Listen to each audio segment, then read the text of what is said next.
Good morning, everybody. Thank you, Tracy, for that nice introduction. So over the last month or so, we've been doing our own data equity work, and in mid-July, we released our year-long diversity retention study. It looked at challenges employees of color face every day in the workplace and what employers can do to create an environment where people of color can thrive. So some of the results were even worse than we hypothesized. So 74% of the people we interviewed reported some form of discrimination at work, and only 17% said their organization was supportive. And when it comes to experiences in the community, the number was even more shocking. Only 1% said they felt included. And lastly, only 16% said they felt comfortable in restaurants, stores, and public places. So this, of course, is on top of all the economic, health, and social justice crisis that we are going through right now. So over the next few months to a year, Partners in Diversity is working with employers and community groups to innovate solutions to help improve conditions for people of color. Today's Breakfast for Champions is a step in the journey towards equity and inclusion. So this program is made possible by members like you and with the generous sponsorship of Northwest Natural. So joining us from Northwest Natural is their CEO, Dave Anderson. Dave? Good morning, Mari. Can you hear me okay? Yes. Well, good morning, everybody, and welcome. It's a real pleasure to be here with you for this important discussion on how we can use data to advance equity in our organizations and frankly, turn that data into information, which is where I think things become magical. As a founding partner of Partners in Diversity, Northwest Natural is deeply committed to supporting and participating in learning opportunities like this one. And I'm proud that 20 years ago, our company began an intentional diversity journey when we formed our Diversity, Equity, and Inclusion Council under the then leadership of Mark Dotson, the CEO. And our vision then and now is to acknowledge and embrace and value differences so that everyone may thrive.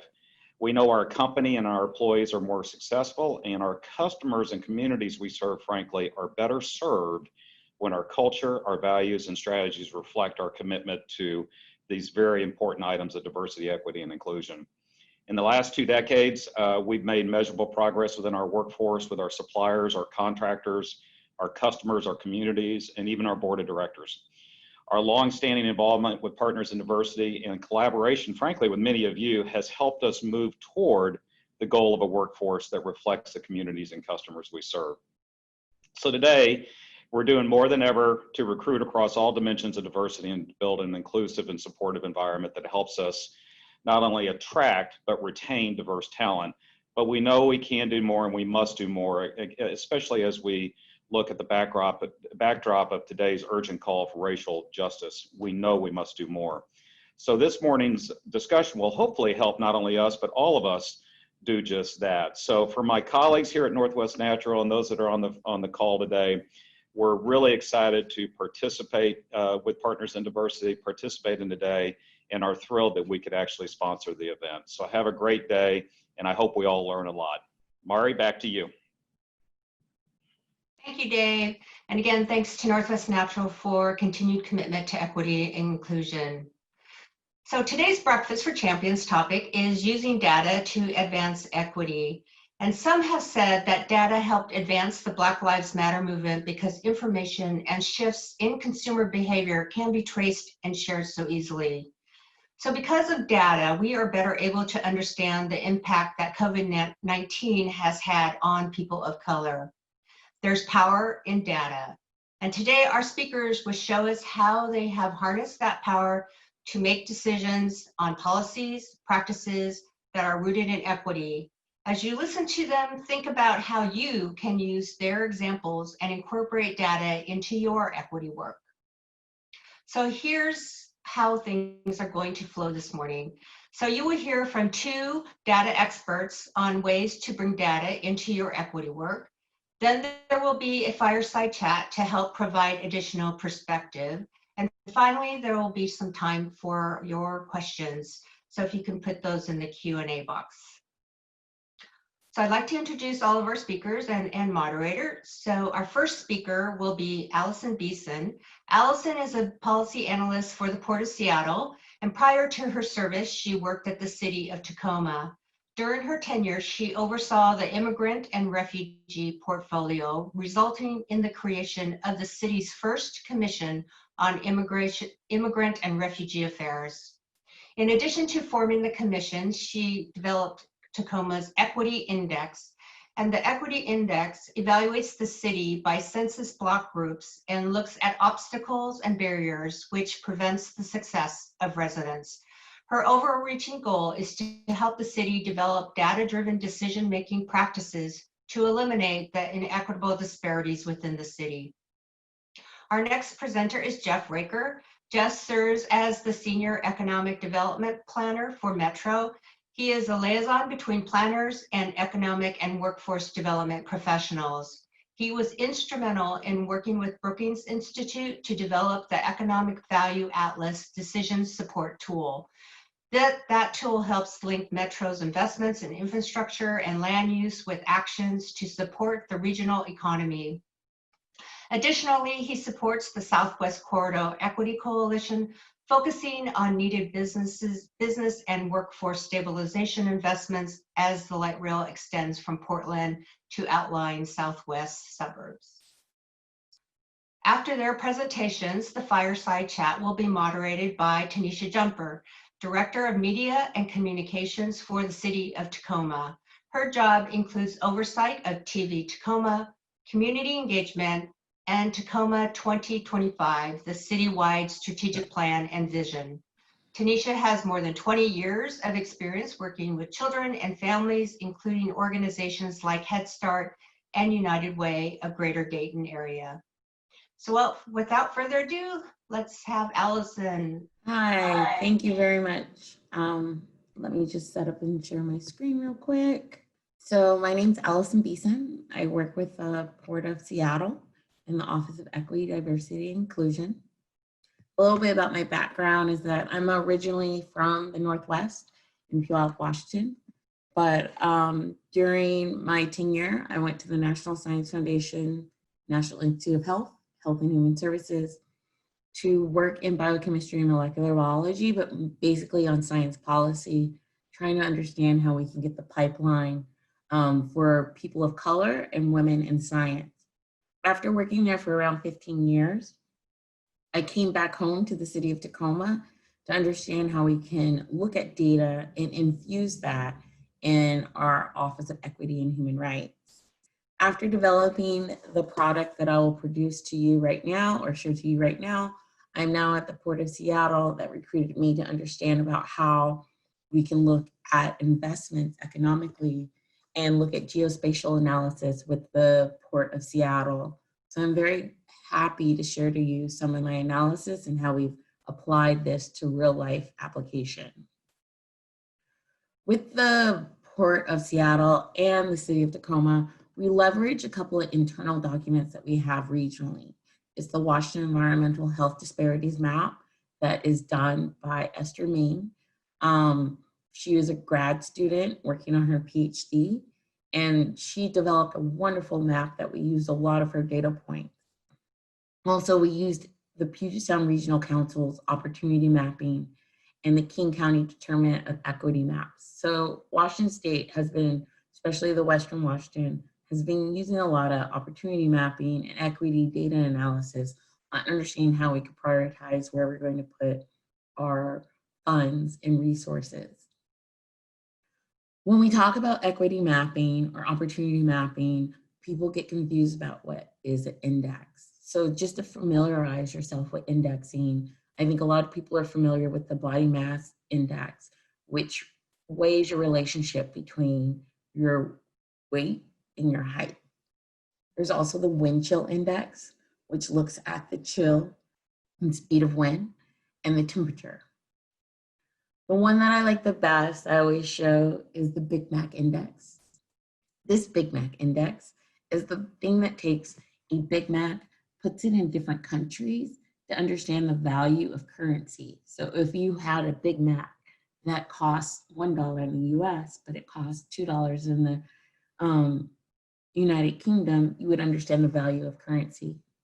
And then something similar to what the City of Tacoma and the Port of Seattle is doing is the Best Colleges Index, which looks at a very vast amount of data points and understands how to prioritize colleges. So with the Environmental Equity Index that we did at the Port of Seattle, we looked at, within King County, all the census tracts, around 397. We put them in 4 input categories, which is similar to the Washington State Environmental Disparities Index. We looked at around 27 data points, and then we also look at how to overlay that with things that pertain to us, as in noise, traffic density, and that includes what the airport does. So the methodology behind this is very connected to the Washington State Environmental Health Disparities Map. You look at threats and vulnerabilities. Threats are environmental exposures, environmental effects, and the vulnerable are sensitive populations, socioeconomic factors. You combine that to look at pollution, burden, and population characteristics. It comes up with a score for all those 397 census tracts. With the Washington State Tracking Network's map, they had some basic health disparities that they look at: environmental exposures, environmental effects, sensitive populations, socioeconomic factors. The environmental exposures are weighed, but other than that, everything is equally weighed. The reason why you do environmental exposures is because how you do the data points, you want to make sure that those, it's weighed by a 0.5, and you're not determined that those exposures are directly impacted by the census tract. We added some additional indicators that we thought that were important, as in access to livable wage jobs, foreign-born populations, and proximity to parks and open spaces. So this is the end result of the environmental equity map that we created. One of the things that we focus on that it comes previous my work we did in quantiles of 5. We did this quantiles of 10. 10 because we wanted to be able to understand where are the vulnerable populations on the bottom half. Those vulnerable populations we say are from 7 to 10 that are most impacted by all those effects that we said. So that each census tract is identified or scored 1 through 10. Least impacted and most impacted by socioeconomic factors or by pollution burden. And we focus on the 7 through 10 area to make sure that we put investments in those areas. One of the things that we look at is that if you look at one of the areas in South King County, which has a 7 to 10 range, most impacted, that there's a direct correlation between those impacted the most between race and equity. The dots represent the percentage, the bigger dots that are, the higher percent of non-Hispanic whites.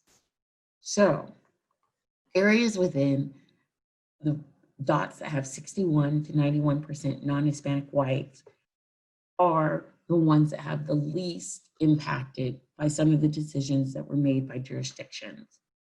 Those decisions as in what is zoning, home values, job opportunities. Those are the things that we kind of look at and make sure that they have a direct correlation between the two.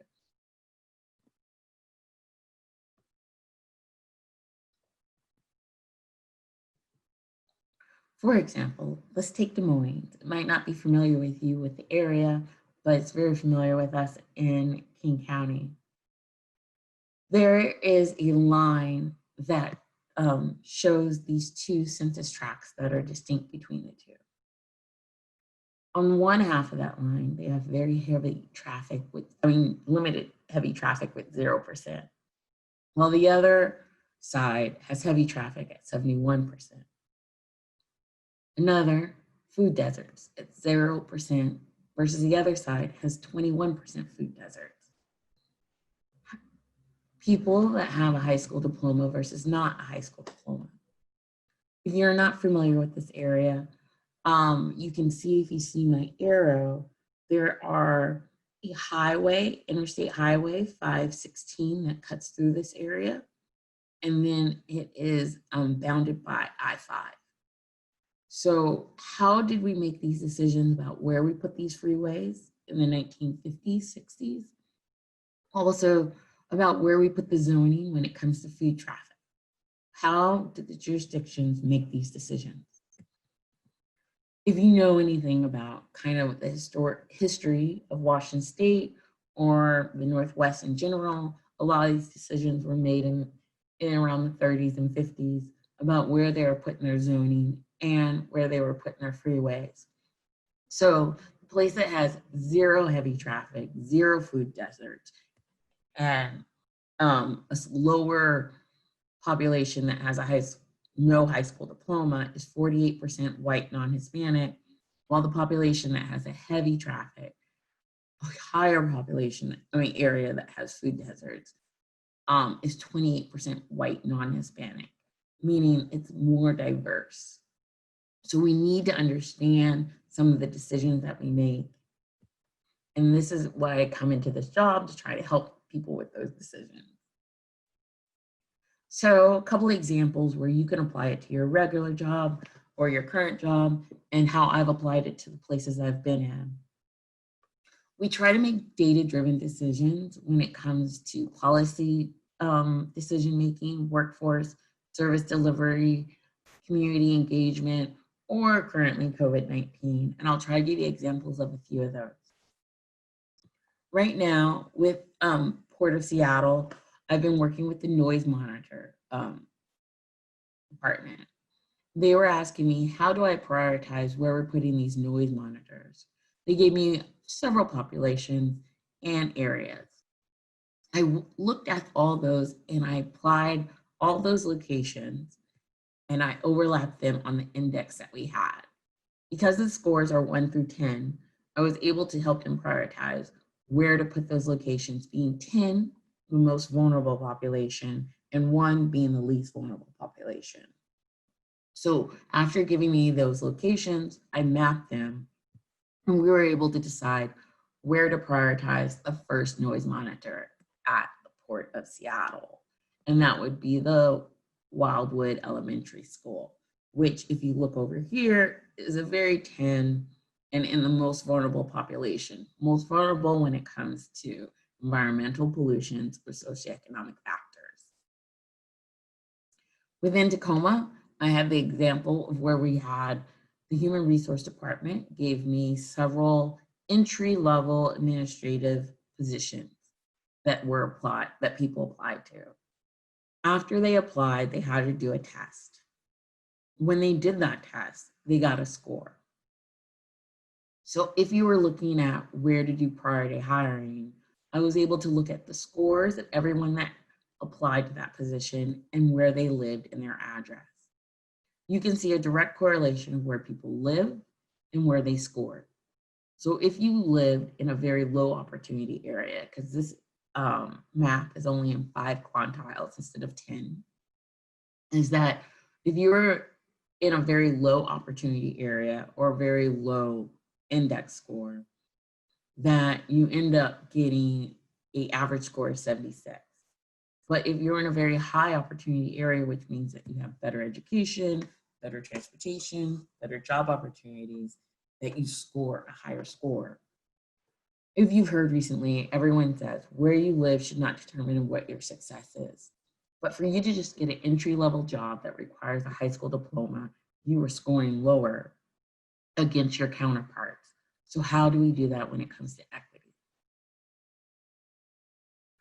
Another thing that I like is that we did service delivery in the city of Tacoma about streetlight placement. I worked with someone that looked at, he had the opportunity of placing around 300 streetlights, but there were 2,000 opportunities to place those streetlights. So what he did was he came up with his own scoring system. He looked at high traffic at night, accidents at night, crime at night, and school patterns about where people walk to get to school.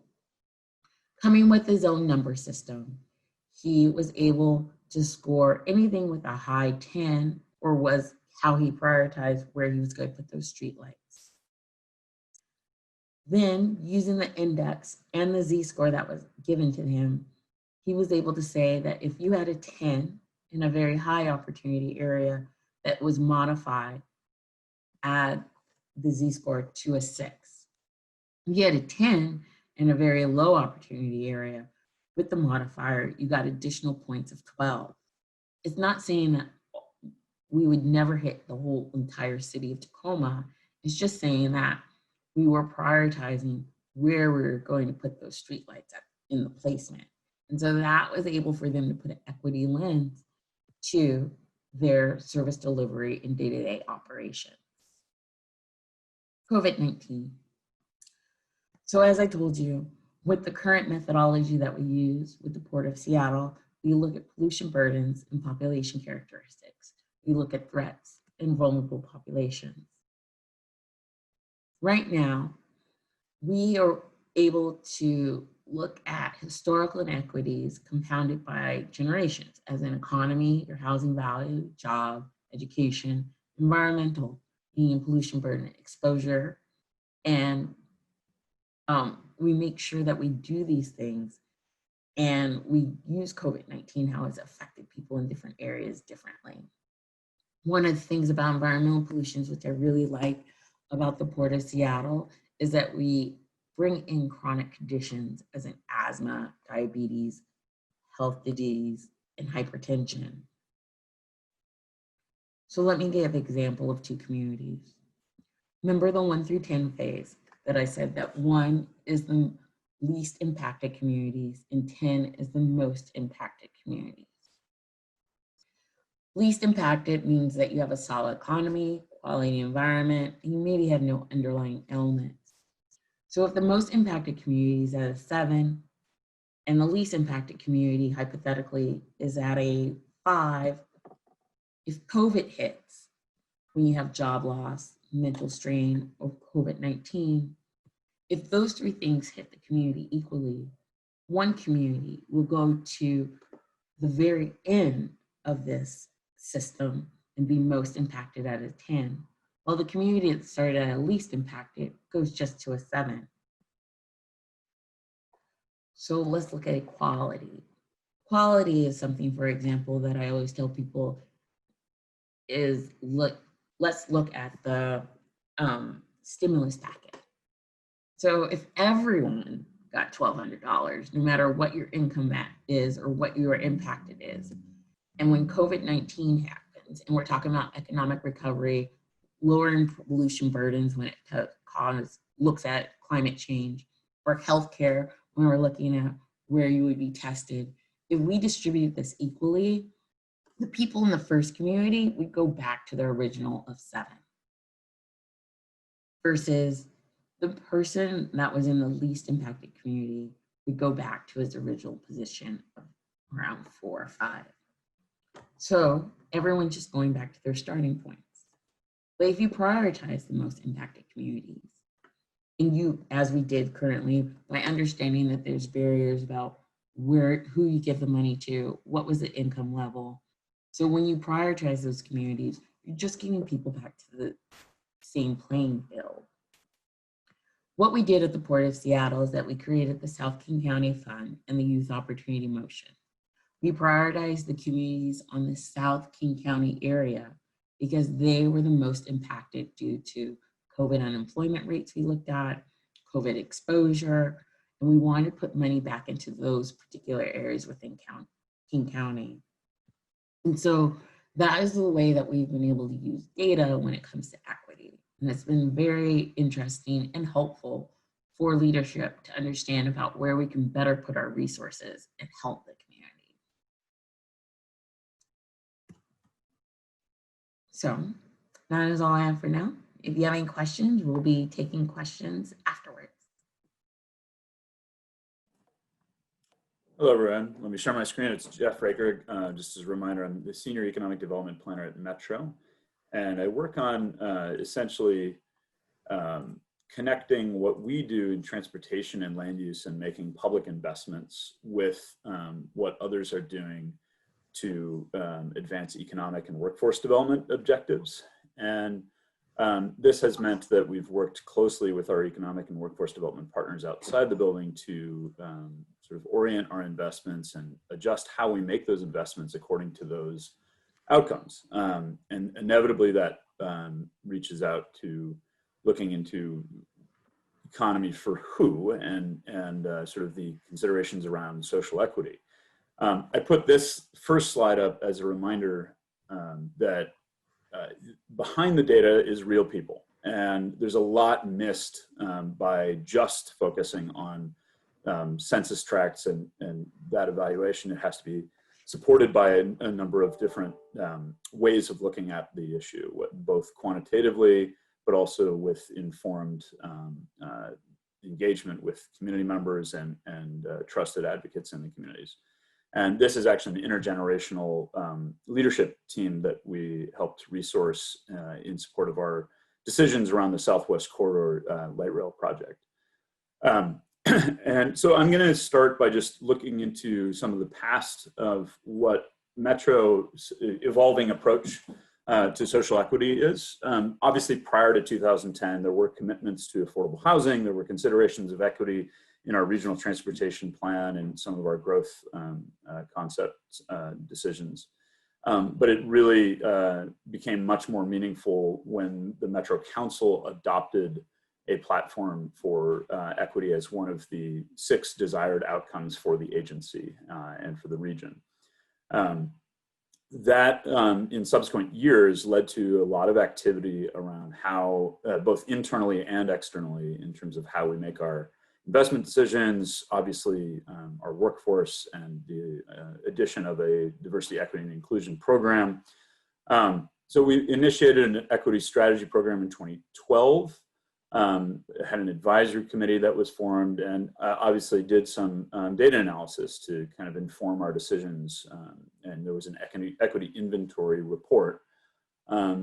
And that fed into both our housing efforts and our strategic plan for racial equity, which has been I think a very important, valuable resource internally for advancing equity outcomes within the agency and trying to both diversify our workforce, but also adding trainings, adding a lot of different focuses on how we approach issues of equity, and particularly racial equity. This resulted in 2019 in a construction careers pathways framework, which has really been very helpful in arranging public investment so that there's less ups and downs in the construction industry, and providing some pathways for workforce development in collaboration with outside partners. But I wanted to talk to you about a specific investment, the Southwest Corridor Equitable Development Strategy, as an example of how Metro makes its investment decisions and supports those with data, and how it integrates that with other perspectives in the community as we're utilizing that data. So the Southwest Corridor, you all are probably pretty familiar, but for those that are not, it is a proposed light rail system that extends from downtown Portland out to Tigard and Tualatin. And it has, it's a long line, and it goes through a lot of different communities. But wanted to get a handle on what, obviously traditionally when we look at a transportation line, there's a lot of assessments of, is there a gap in the transportation network? Does this support land use? And a lot of that work happened. And obviously the next step beyond just sort of that traditional approach to understanding both the positives and negative impacts from a transportation investment is to look at issues of housing affordability. And so there's been a lot of activity at the regional level to identify, for instance, somebody that is wanting to be able to afford the average rent. What is the occupational requirements that they need in order to access that housing in our region, and affiliating that with the corridors investments. And then beyond housing, we are looking into costs like childcare and healthcare and transportation and food, and trying to get a handle on this aspect of the experience people are having in the corridor. So in this case, for the average for Washington County is a self-sufficiency wage of $76,000 for a family with 2 adults, 1 infant, and 1 preschooler. It's a significant lift, much higher than existing median income, and so it's a good sort of test as to whether our investments are going to be impacting different communities. And added on to that, because the census tract data often is limited in its ability to, first of all, identify key demographic information that is more granular. It's important to get an understanding if a certain type of household is living in an environment where we make this investment, what is going to be their experience? What's their experience now, and what is going to be the experience? So we started to essentially do portraits of different household types. Somebody who is a small business owner but supporting a large family, somebody transitioning out of homelessness, or a retail worker. And there are various examples, but these are just some of the elements of this that we wanted to understand a little bit more in order to inform our decision making around the rail investment. And then there's a larger effort that I've been part of in association with the Brookings Institution, where we wanted to get a handle on, well, planners have a good understanding of how transportation and land use kind of align to advance community objectives and some placemaking components of that, but less of an understanding of how to support the workforce and how to ensure businesses are stabilized and we're able to attract that type of investment. So part of this project was to try to understand how to link up the two more effectively, both the planning and investment decisions and economic development and workforce development folks. And so we took an analytical approach that looked at the existing framing that our economic strategy at the regional scale that Greater Portland Inc. has. And we're actually helping them update that right now, in addition to a pivot for the economic recovery plan. It's sort of an extension of that now that we've had COVID-19 impacts. But we looked into these frames of looking at, okay, what's the hardline business perspective? What's the perspective in terms of people? And what's the perspective in terms of advancing sort of placemaking and ensuring that we are leveraging the community assets that our region has? So this tool, you'll see the link here, and I can drop it in the chat a little bit later. But the Economic Value Atlas tool is fully available online and offers an opportunity for folks to look into different communities and the conditions that are associated and get an understanding of what their investments might be touching upon in terms of impacts for the communities. So I've got a few snapshots of examples from this tool. First, let's say you're a business interested in looking at this region. Well, first you understand, are you well connected in the transportation system? Is there land available for development? Do you have good access to the labor you're interested in? So we used that criteria, looking at educational attainment, looking at the buildable land area indices, and an understanding of sort of the market connection, so the travel times that it takes to get things out and into the region, to each census tract in the region. And these are the census tracts that pop up, which is not surprising for a logistics firm that might rely on entry-level workforce and need those types of criteria. So obviously the highlighted tract is where Amazon's mega warehouse ended up locating, and is indicative of, I think, what the tool is revealing. So taking it from a different perspective, from a different industry, you may be more interested in a much more high-skilled workforce that, and able to poach from other like industries, as well as ensuring that there is some industrial and commercial square footage. You see more centralized focus of the industry's perspective on this. But then importantly, this tool does not just limit it to that business perspective. It starts to look at, okay, for measures of economic inclusion, racial diversity, and the growth or decline in that diversity, in particular areas of the region, and the level of jobs access. These are the only tracks that pop up for essentially being above average tracked for inclusivity, diversity, and good jobs access. So it's important to learn a lesson from what's happening in these areas to see if we can extend that to other geographies. And then this is a look at just the percentage of people of color and the growth in that percentage over 10 years in our region and sort of the areas where that's being experienced. The tool goes into developability of particular communities and where investments might make sense. And you can overlay that with things like the opportunity zones or other assessments of where there are identified impacted communities to evaluate whether it makes sense or how you might make those investments given that situation. And an extension into market activity, particularly the housing market.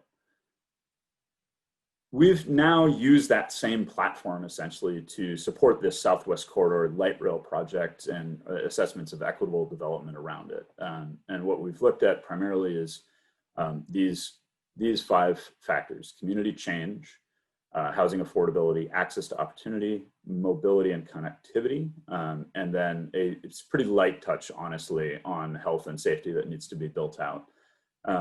But we are starting to utilize that economic value atlas now for looking at indices of more inclusive economic development and assessment of what are the equity conditions for this surrounding areas in the light rail project in particular, but it was done at a regional scale. So what this reveals is where are there significantly changing communities, and you could use the loaded term gentrification perhaps as well, but this shows where there are rising incomes and sales price, but they are losing renters, and the percentage of people of color has experienced a loss at a higher than average level. And so you start to see where significant change is occurring in the region in our communities. You can look at levels of affordability in terms of rents and sales price, and those receiving federal subsidy and the amount of subsidized affordable housing that's available. There is a way of looking at opportunity-rich areas. So there is the higher incomes and graduation rates, lower poverty, but it's near schools and libraries. And then you can also add onto this specific racial demographics to get a sense of what is the experience of different populations when it comes to being able to access these opportunity-rich areas. This goes into mobility, and then the final is health accessibility. So yeah, the tool does reveal a lot. There's a lot to be explored, and I think we're providing those links for folks, and I think can be utilized for those trying to make investment decisions that are associated with geography and trying to understand when you're entering into a community, both in terms of relocating a facility or adding a new facility, whether that's a new building or a new job center or whatever it might be. Get an understanding of where this is. And we tried to do it at the smallest geographies we could. This is actually using a smaller unit than census tracts and doing sort of an assessment to reveal as much as we could.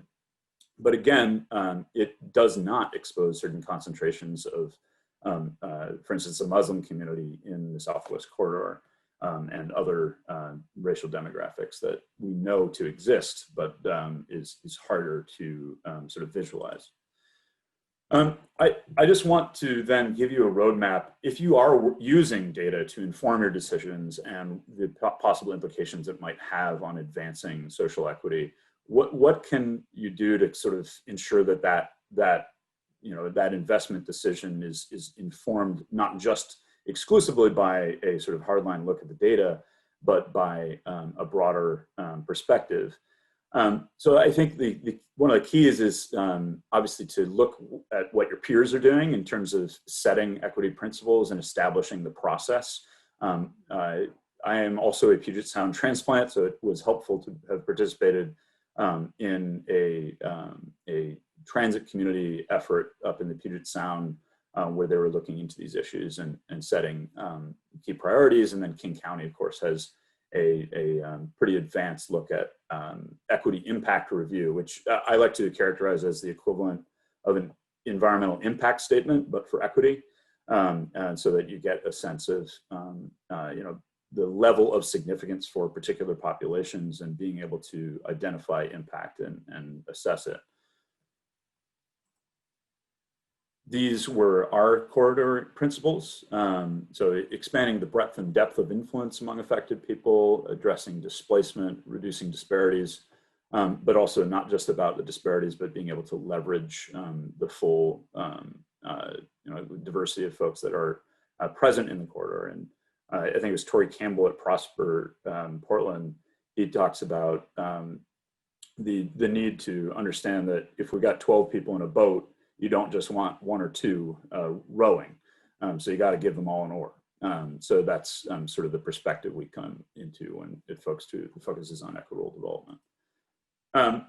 And then grounding the data in principles that are established collectively with meaningful community engagement. This is an example of concerns that were expressed in a community meeting for a development project called Rockwood Rising that many of you are probably familiar with in East Portland. And that informed both the principles and the eventual design and deployment of resource to support that development. Beyond the data, again, there's the need for testimonials and qualitative information. In some cases, we had to be very honest about this.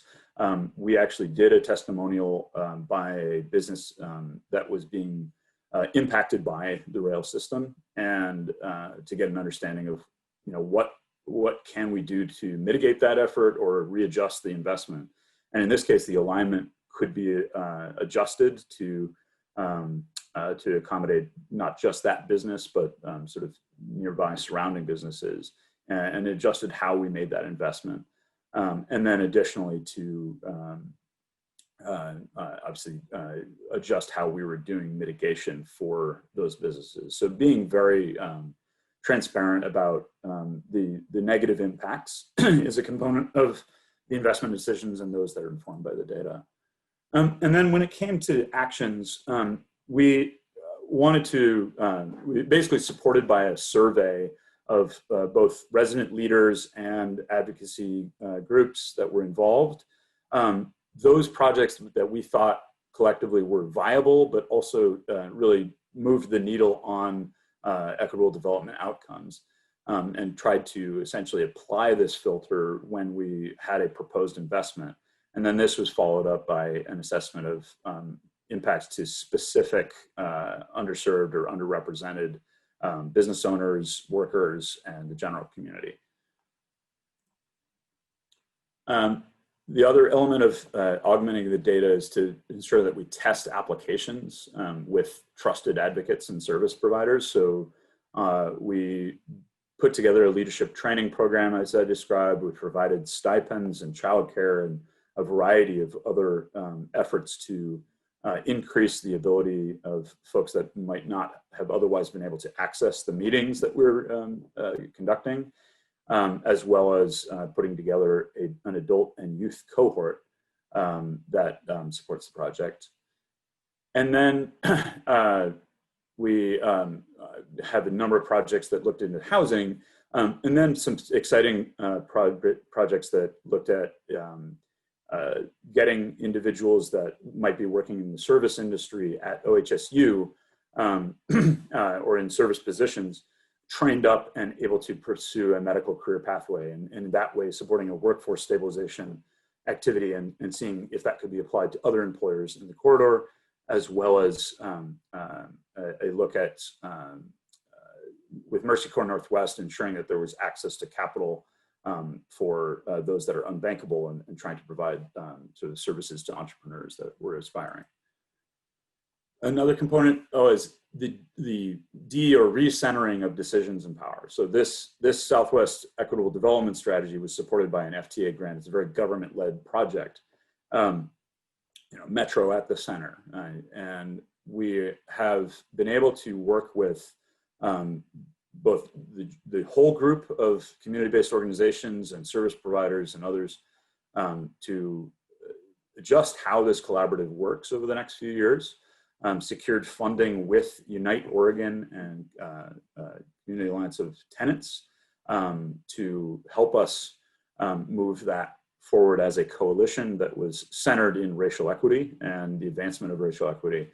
And our hope is that this then leads to a coalition that can be built out in the next couple of years that continues to advocate for itself and is now extended out and able to sort of provide that link back to our investment to make sure that we are supportive of outcomes in the community when we make that investment. So as a summary of the roadmap in terms of utilizing the data, I think it's important that the equity principles are established and best practices among peers. You ground those principles and the data through meaningful engagement. You provide sort of qualitative information that's supportive of this and ensuring that that qualitative and anecdotal evidence backs up what you might have been finding in the data. And then connecting actions more distinctly to outcomes among specific underserved or underrepresented people, breakdowns for people of color and other underserved workers, communities, and clients. And then importantly, establishing some form of indicator or evaluative measures associated with each of those actions. And the test applications have been particularly helpful in framing up some future work. We secured another grant that is going to focus on business and workforce stabilization in the corridor, and are excited to sort of learn from those past experiences and see what we can apply. And then this final note of decentering of decisions and power. Thanks. That's my presentation.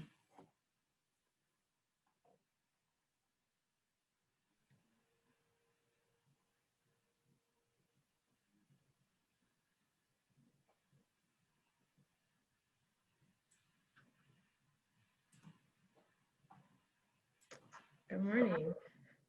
So I think now me, Allison, and Jeff are just going to have a little conversation about some of the stuff we saw, and we did get some questions from individuals that will work into the conversation. So hi, I'm Tanisha Jumper. I'm the Director of Media and Communications at the City of Tacoma. I also manage strategy, manage the City of Tacoma's Equity Index, and a self-proclaimed data nerd myself. So my first question is that you guys shared a lot, Alison and Jeff, you guys shared a lot of really great information. A lot of organizations are not lucky enough to have people like you that understand data, know how to put it together, create an index, all of that. So if you don't have that, what's a really good way to start looking for? Are there places where people can go find data, and how do you start to build that muscle in your organization so that you can make data informed decisions? Allison, want to jump in? Sure. I would suggest that I call it a data governance, where you have a community within your organization that you guys establish at least what are the same language that you're speaking at. I think I've been in organizations, I think the perfect example is population. People look at population and they'll be like, oh, I look at Google. Oh, I look at Wikipedia. Oh, I look at the US Census. Oh, I look at my regional organization. And so just establishing those standards, then you have a baseline and understand where you're going. And so establishing where the key data points are just, I think, a very good beginner step. Good. Jeff? The only thing I'll add to that is just that I think I spoke to just the need to ground it in shared principles and connect the data back. And I think that's an important ingredient in being able to engage folks in the data and analytical perspective so that you can kind of reveal what the different conditions are and talk them over. It's a data-driven discussion. It's not, like it can't end with just a map. And that's the important component of this. And then I will say that those tools that I showed are fully available. I'll drop them if the chat allows me to. But they're the economic this and the equitable development index tools. And the intention of having it fully available online, which is kind of a new thing for Metro, is for advocacy organizations, other businesses in their own communities, to be able to take that tool and utilize it for themselves in evaluating their decision-making around at least the investments that are grounded in some sort of geographic assessment. There's other tools out there for doing something more process specific or specific to your workforce and other things like that. But they are fully online, and then invite me if you're in the region. Invite me to help navigate or provide a report that might be helpful in your work. That's great. So I think one of the things that you said was that it's a data discussion. And I think some people really get tied to like, I'm going to get a fact and then I'm going to like hold on to that fact. I think that's I've worked from nonprofit to government, and all organizations tend to do that. They like want to get a concrete fact in a very non-concrete world. How do you have advice for people of how do you navigate that? And especially when you start to do the part where you go out and talk to the community, because sometimes the community's experience doesn't necessarily align with what the data, or the more that you start to talk to people, you start to get maybe information that's different than the information you've kind of relied on in your organization. I would say that when I worked with the City of Tacoma, one of the things I always thought was interesting that they did resident and community-based surveying. And so the community said that they felt unsafe, that they felt like they needed, that there was high crime or whatever, but it was a community survey that had questions. But then when you looked at the data, it was like the people that were complaining actually didn't have as high as a crime rate. So one of the things was like, there's a difference between me telling you data-wise, you have no crime rate. I mean, you have crime, but your crime rate is not as high as others, but you don't feel safe. And so it's that qualitative and quantitative analysis that I, as a data person, am stuck on like, but you have a lower crime rate than others. But the fact that you don't feel as safe is understanding like, how can we do that balance or that dance? Because we do need to address how you feel, but also we need to address the crime rate in other areas. And so understanding to have that agility as a jurisdiction, private, nonprofit, government, to understand people's feelings and understand the data, I think is a good prom dance. I think that's really important. I think an application of that is like, people say, well, we didn't get any complaints, so that people must be satisfied with our service. But if people stop coming to your store, so there's a different data point that tells you something different. So Jeff, do you want to add to that? Only that we've done as much as we can, I think, to ensure that there's like a consistent cohort of involved adult and youth of color from our corridor, for instance, and when we make investments, to have that. First of all, it's kind of it's like being able to embed them in the discussion more easily over time, because we are able to sort of reveal what our thinking is and what the data we think it's revealing, so that we have that kind of touch point to say like, no, you're wrong about that. Think about this. I mean, and hear from them in that way. And I think having that consistent sort of cohort of resident leaders and those that are supported by community-based organizations that are more trusted than, say, big government coming down and say, hi, in sort of facilitating that discussion and having a better discussion around what the data is having and the impacts it's having in the community, and being able to highlight that, and then bring it back to your own considerations for investment decisions. Thank you. So we're going to jump into some of the questions that we got during your presentations. So Allison, I think this one was directed to you. What was what were the socioeconomic factors that you used to create your composite scores? So with the City of Tacoma and the Port of Seattle, I used some of the same basic ones that I think that I love Twitter, sorry. Recently there was an article on Twitter that showed a family, I think this compiles into how, that we use like jobs, homes, income. And so one of the things that you need to understand, or you, but everyone needs to understand about historical practices is that a couple that was a mixed couple had their home appraised recently.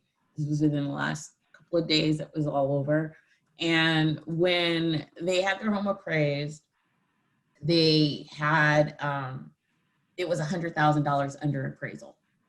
And it was a mixed couple, but when they came in for the second appraisal, they took out anything that was African-American or Black in their house. They had the wife who was Black, not at the house at the time. And at the second appraisal, it was $100,000 over. And it was one of those things that you need to understand about, like, why do you add these socioeconomic factors is because there's historical institutional racism within that these are socioeconomic facts. I can label all the 10 or 17 that I've used, but I do think that for an organization, you need to understand what are the things that you value and it's part of your mission. So with the City of Tacoma, we wanted to look at livable wage jobs, livability, accessible to transportation.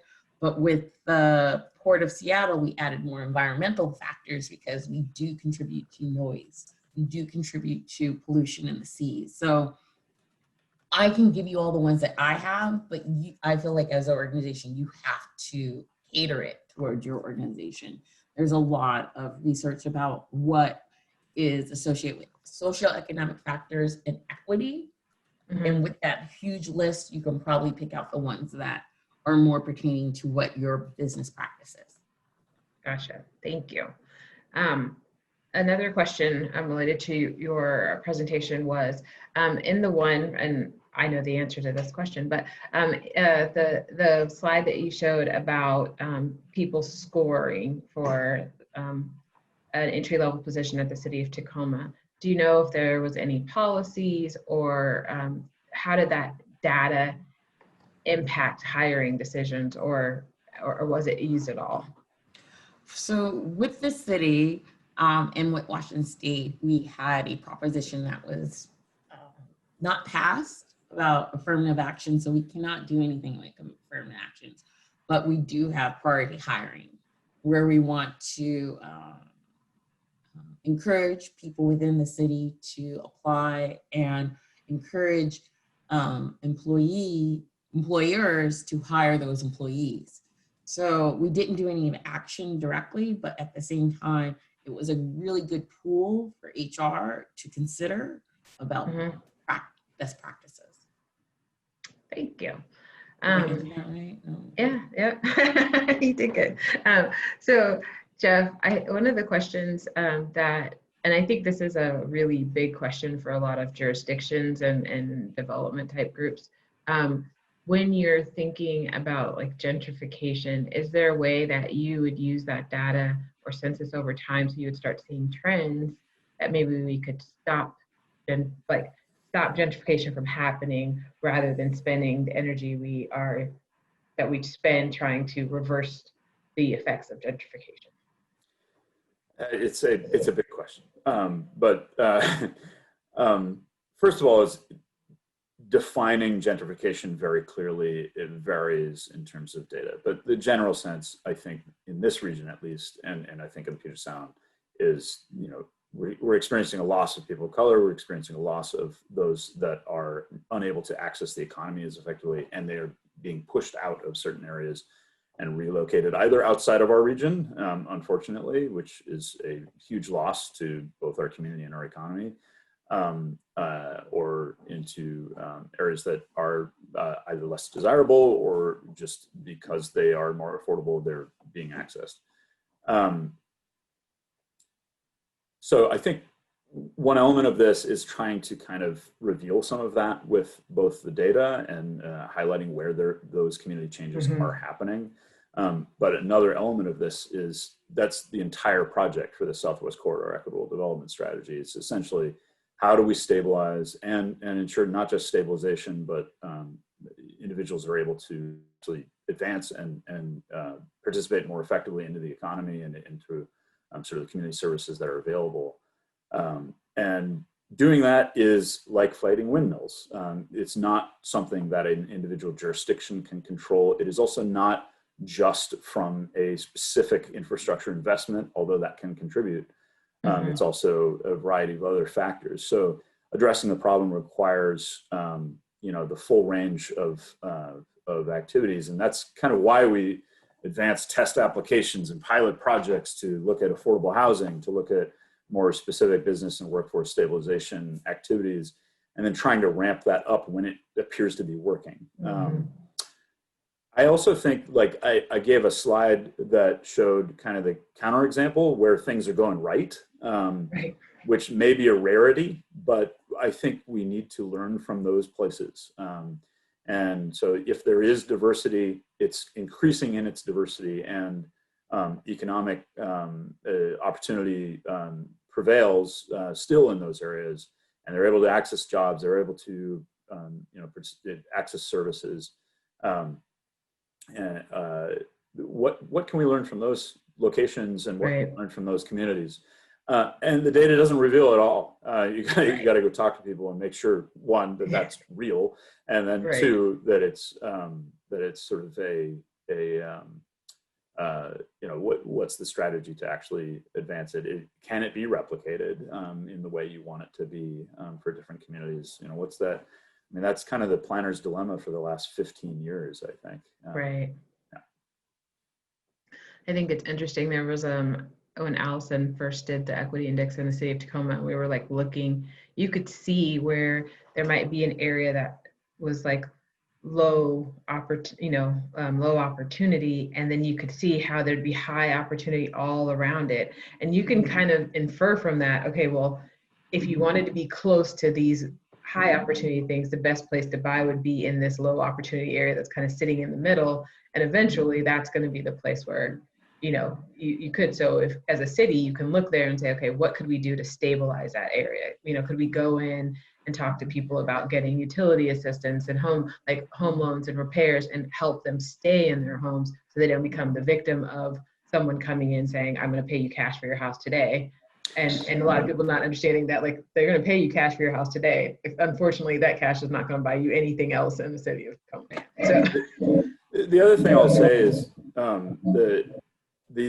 the infrastructure investments that we've made have contributed to the problem in some cases, particularly some of the light rail projects that have been advanced in our region. And we know that has, obviously it's driven by market forces and all these things, but the light rail investment itself also increases, the development potential and investment potential and impacts communities.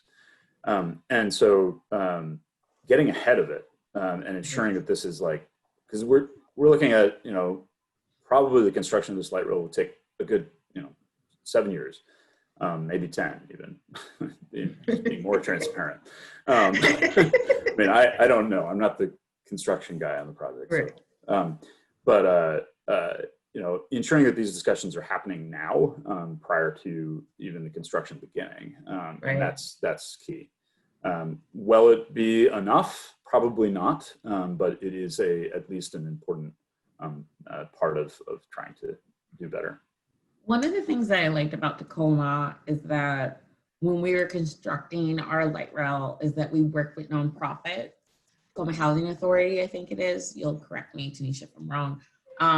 They ended up buying vacant properties along the light rail to make for low-income housing.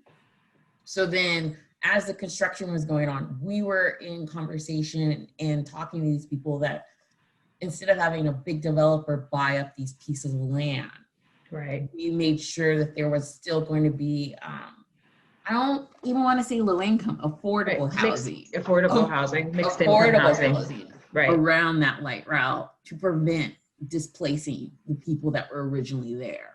Absolutely. So I think that it's one of the things I don't want to say is the city. I understand that we have an audience that's nonprofit, for-profit jurisdictions and cities in the audience, is that having those partnerships and that communication, that like, this is what our plan is. Let's work together to understand like how we can stop this displacement, if that makes sense. I think that is one of the most important things about data that I think people sometimes miss. They will say, well, Jeff's the data person. We'll let Jeff tell us what the data says, or Allison's the data person. We'll let Alison tell us what the data says. And really the most powerful way, in my opinion, in my past experiences, for data to really be used is to put the data kind of in the center of the table and let lots of people look at it, because lots of people will see and hear different things out of the data. And it really helps you kind of have that data discussion that you were saying, instead of just like the data briefing. Like a lot of people just like, data scares me, just brief me on it, tell me what I'm supposed to do. And that's not really what data does. And I think it feeds into the next question, which I feel like could be a whole webinar on itself. But I would love to hear both of your thoughts on, the question was, one of the struggles with many employers in Portland is that they commit to equity agenda, but their leadership is not reflective of the diversity of the community. And I don't think that's a Portland problem. That's a United States of America problem. And I think that, so I'd love to hear your thoughts on how do you use data? How do you think about where you want to go? And then how do you make the internal shifts to be able to see the data clearly and then use it effectively? And how do you do that when you don't have a lot of diversity internally? I would say for me, as a data geek that cannot talk to the public very well. You're doing fine today. Thank you. I've always been partnered with someone that can translate. And so I've always been partnered where I would be like data, numbers, and then have someone that I can partner with or be a thought partner to say like, how does this translate into data? Who needs to be at the table? Not just my counterparts as in the city, like Tacoma Housing Authority, Bank of a Key Bank. These are the people that can help and financially help Tacoma Housing Authority to buy this property because the city understands what's happening. With this South King County fund that we're doing at the Port of Seattle, it's a lot of that where we're getting nonprofits to help get youth, get jobs. We're providing the money, but also trying to get partners from profit organizations. So I do believe that I like that they center the data because that's what I'm all about, but you can't just do that. You have to bring everyone at the table, community members, because they know things about community that I don't know. Yeah, the data says this, but like right now we're doing the Sustainable Action Master Plan, and we're finding out there's pockets of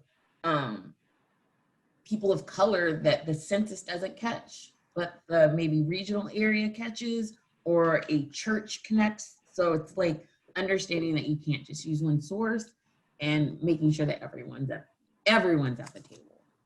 Yeah, thanks.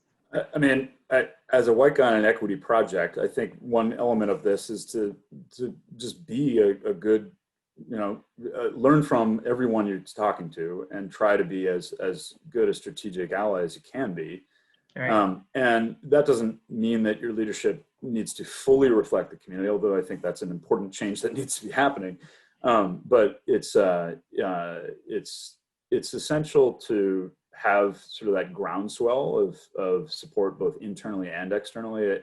What led to Metro's DEI strategic plan for racial equity, which has informed all sorts of internal changes. I don't have the full history, but my understanding is there was a number of advocacy organizations that we were giving a platform to help us motivate our own changes. And I think that's the important perspective to try to have, that you don't know all the answers and you need support in making those changes. Yeah. Have you, either of you had the experience?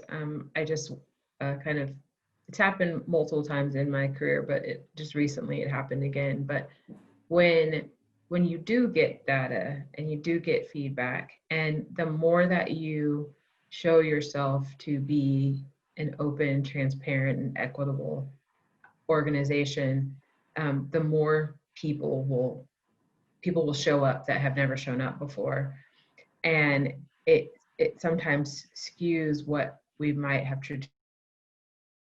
the truth, right? So then you'll have this kind of push of like, well, that data must not be right, and like, how do you like validate or even explain to people who aren't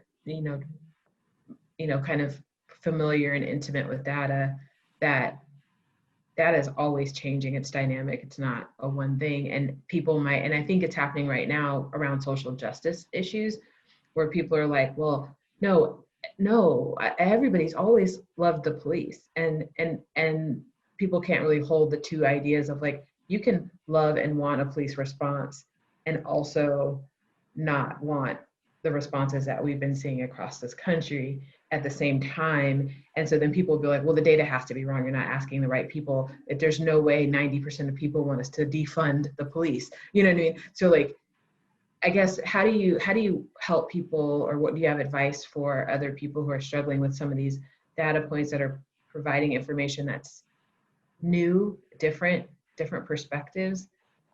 How do you kind of manage that uncomfortable gray area that has always existed in data, but now I think that people are trying to get good answers? How do you kind of manage that?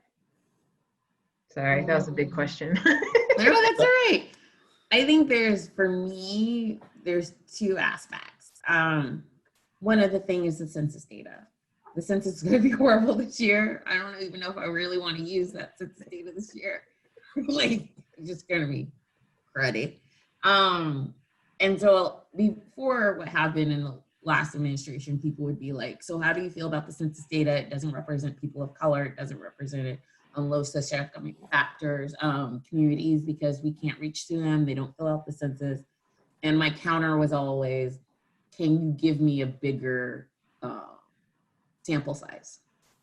Can you give me a sample size that's bigger than the census for me to look at race, income, housing?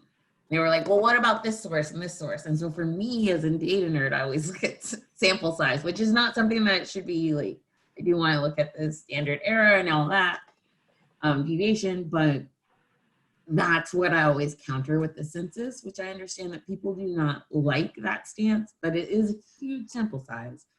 Another one is that recently during the convention, I saw someone that said like, well, like African Americans are more susceptible or more, will have higher crime. It's that. But then me as a Black person, because I identify as Black, not African American, I always identify that, well, have you looked at the data points about the conviction rate about this? So I always say like data is so crazy. You can look at it in so aspects and you can manipulate the numbers of how you want to.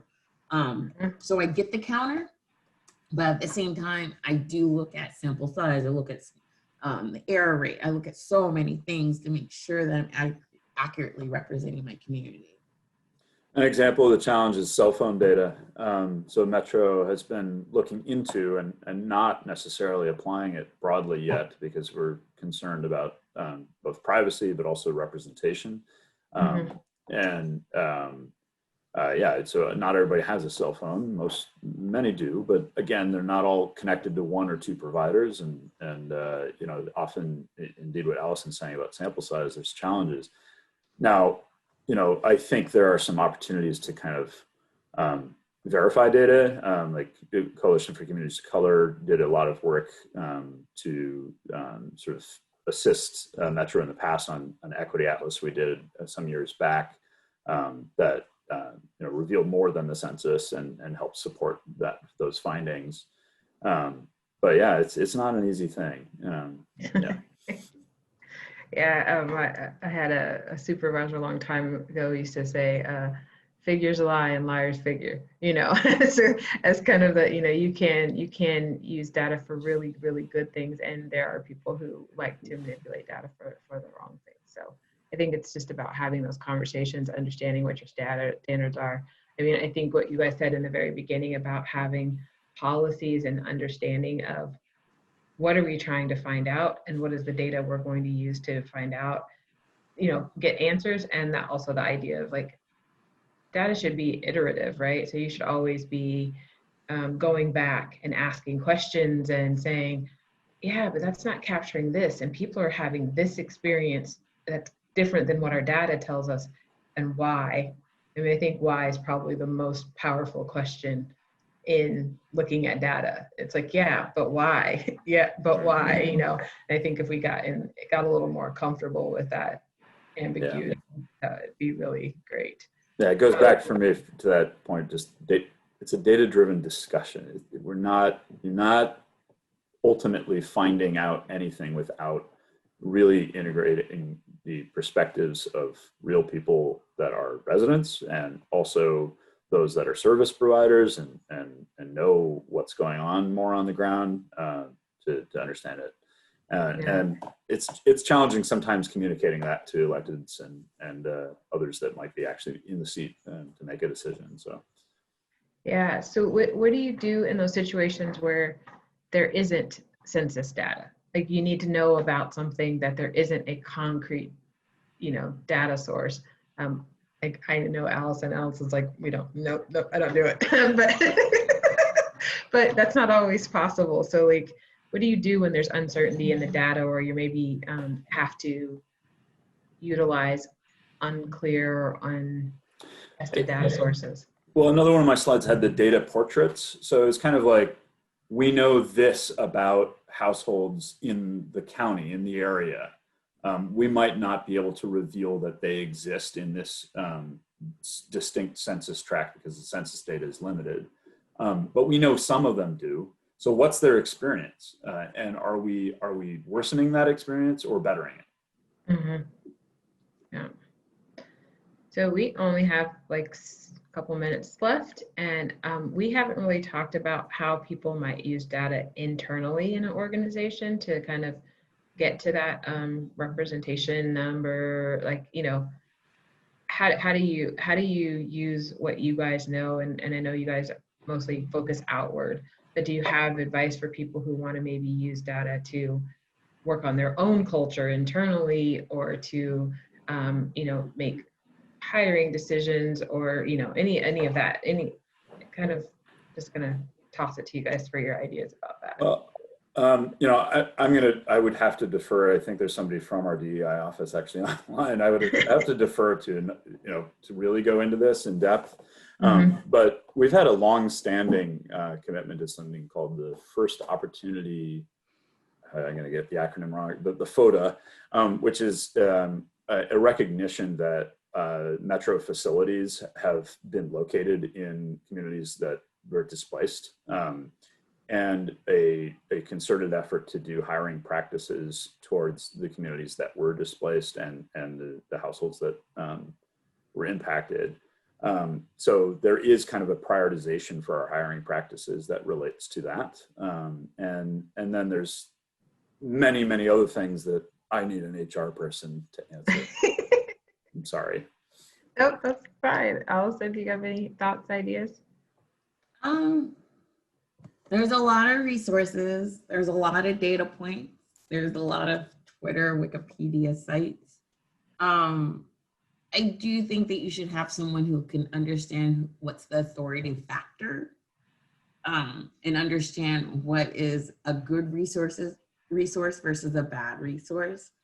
Alison Beason can come up with their own spreadsheet and come up with their own statistics, but is that authoritative figure? So I always feel like you should have someone who has that knowledge to distinguish between the two. Internally also, I think we have a lot of good data sources. I think we sometimes rely on census or state, but one of the things I've figured out with Port of Seattle and the City of Tacoma is, let's talk about potholes one time. With potholes, it was like, we have this big spreadsheet, How do we figure out which potholes to prioritize? Like, that was an internal data source. That was something that I added in the index for the City of Tacoma, because potholes were important. And I felt like the one person that was in charge of that was an authority figure, because he's been working on that spreadsheet forever. And like, he knew how many complaints were on this one street, how many times. And so some people dismissed that because they were like, well, shouldn't we look at road from transportation, Department of Transportation? I'm like, no, this is a regional, like, live update. Or the Office of Financial Management for Washington State. They do population data that's very like 6 months, 1 year screenshots of it. You don't have to look at the census to understand population in Washington State. So first, figuring out how to identify those regional or internal sources that are authority and have the research behind it. And then second, utilizing that. Because John Doe doing potholes for 5 years and knows his city is actually better than Department of Transportation. Right. And so sometimes you have to just like be able to be fluid, agile, and identify what is the authority figure for your jurisdiction, region, or company. Right. I think that's where you go back to Jeff's point of a data discussion, because you could be looking at department of data and you don't have the right person in the room. You might think that's like the standard, and the person's like, oh, but they don't have where the stoplights are or where the traffic, and depending on what problem you're trying to solve, like, you know, having the right people in the room helps you see things that you wouldn't normally see. And if Jeff, your people have your back. It's a first opportunity target area. They submitted in chat. Oh, good. Thank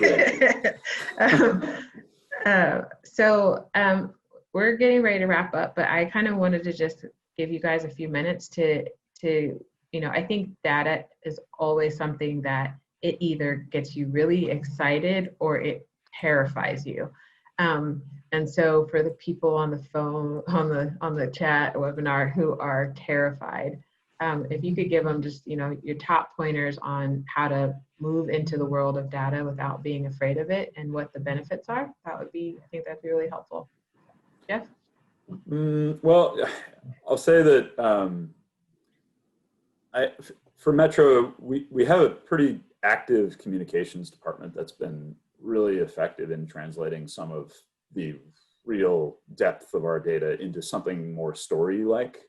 And so there's something called the regional snapshots that, you know, looking at an issue like transportation or a segment of that issue, or an issue like housing, or an issue like, you know, jobs and economy, and revealing a certain element of it through the data, but having that supported by both, you know, interesting visualizations that make it easier to interpret, but also testimonials that help elevate particular elements of it. And I spoke of those data portraits and sort of that being helpful. I think if there are places you can find that are more accessible, you know, rather than just going straight to my indices, you know, being able to, you know, connect to where that storytelling from that same data has been used is probably the best, more accessible way to see what the experts and the integration of that with the, you know, the feedback they've been given is.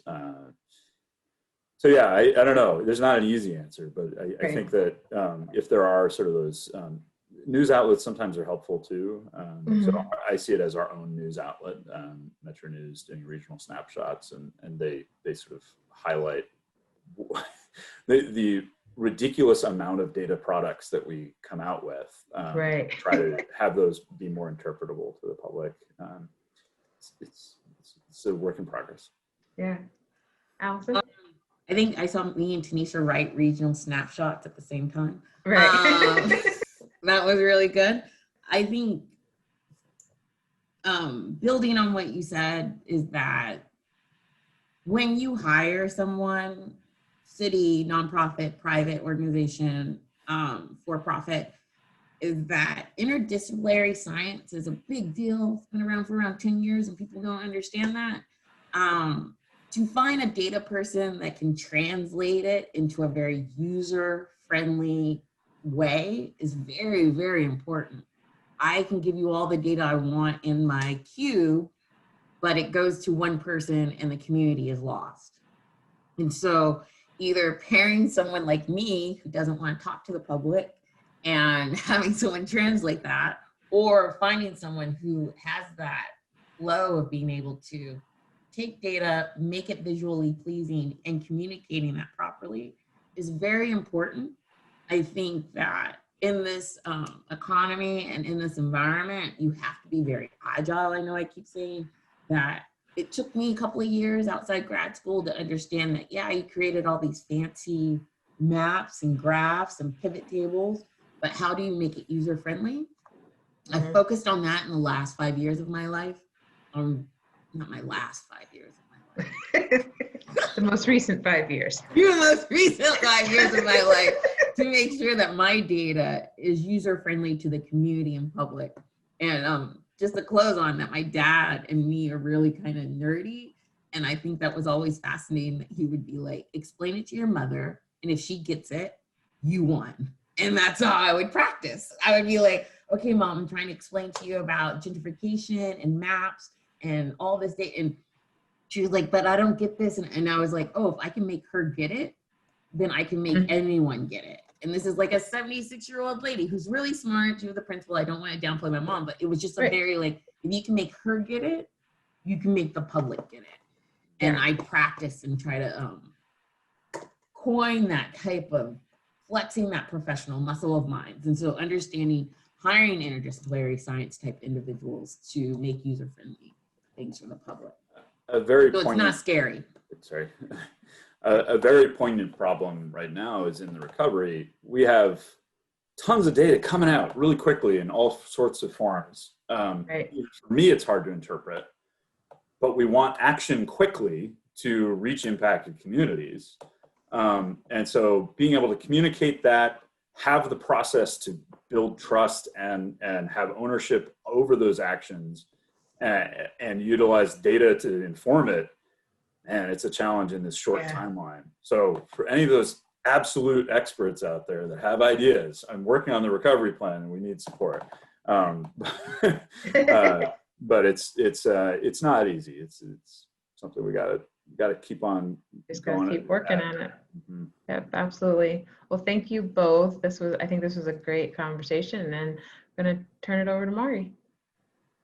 Thank you very much, Tanisha, for moderating, and Jeff and Alison for sharing your enlightening insights into the ways that we can incorporate data into our equity work. Yes, great conversation. I really like the comment about putting the data in the center of the table and then everyone getting to look at it. It's really great. So I also want to thank Northwest Natural for supporting today's Breakfast for Champions. And to all of you out there, thank you for joining us and for being a member of Partners in Diversity. I hope today's conversation inspires you to make meaningful changes within your organization. So diversity and equity work is a continual process, and we must commit to the long run.